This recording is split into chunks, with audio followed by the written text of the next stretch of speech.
BNP নিউজে সবাইকে স্বাগত। জানিয়ে দিচ্ছি সংবাদ শিরোনাম।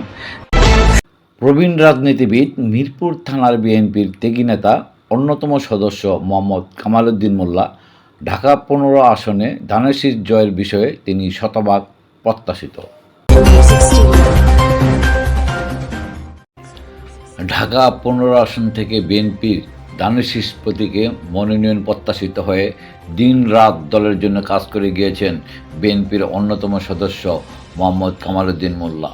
কিন্তু দলের হাইকমান্ডের নির্দেশ মানতে গিয়ে নিজে মনোনয়ন না পেলেও ত্যাগ স্বীকার করে দলীয় মনোনীত প্রার্থীর পক্ষে নির্লজ্জভাবে কাজ করে গিয়েছেন এই ত্যাগী নেতা মোহাম্মদ কামাল উদ্দিন মোল্লা। আসুন আমরা ওনার মুখে শুনি তার কিছু কথা। আমি বাংলাদেশ জাতীয়তাবাদী দল বিএনপি মনোনীত প্রার্থী শফিকুল ইসলাম খান মিল্টন সাহেবের নির্বাচনী প্রচারণায় প্রাথমিক বিদ্যালয়ের দায়িত্বে আছি। আমাদের এখানে ভোটের পরিবেশ শান্ত, সুন্দরভাবে ভোট হচ্ছে। জামাত ইসলাম আর বিএনপির সাথেই এখানে একে অপরের সাথে প্রতিদ্বন্দ্বিতা হবে। তবে আমাদের অবস্থা তেমন খারাপ নাই।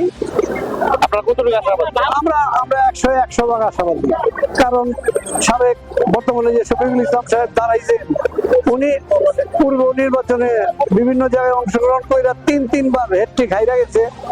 আর আমাদের মিরপুরের এই কেন্দ্রটা এমন একটা কেন্দ্র, এই 15 আসনটা লোকাল মানুষকে প্রাধান্য দেয় বেশি।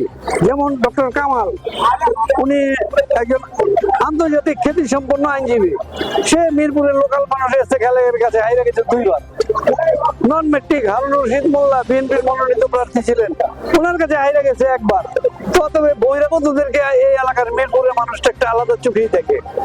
এর জন্য আমরা প্রত্যাশী লোকাল একজন ছোট ভাই প্রার্থীকে আমরা পেয়েছি, মণিপুরেরই ছেলে, মণিপুর স্কুলেরই ছাত্র।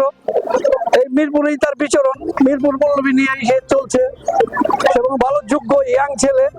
আগামী দিনে তার মধ্যে একটা যোগ্য ছেলে প্রয়োজন আছে মিরপুরের এই জাতীয়তাবাদী দলের প্রার্থী হিসাবে পাওয়ার। আমরা এটা পাইছি, আশা করি আমরা বিপুল ভোটের ব্যবধানে জিতবো, এই আমাদের প্রত্যাশা। তারপর আমরা আশা করি শুনতে পাচ্ছি ক্ষেত্রটা খুবই ঝুঁকিপূর্ণ।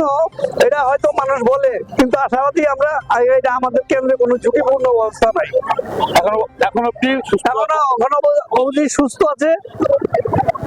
আমরা আলহামদুলিল্লাহ সামনেও এটা সুবিধাই থাকবে বলে আমরা আশাবাদী।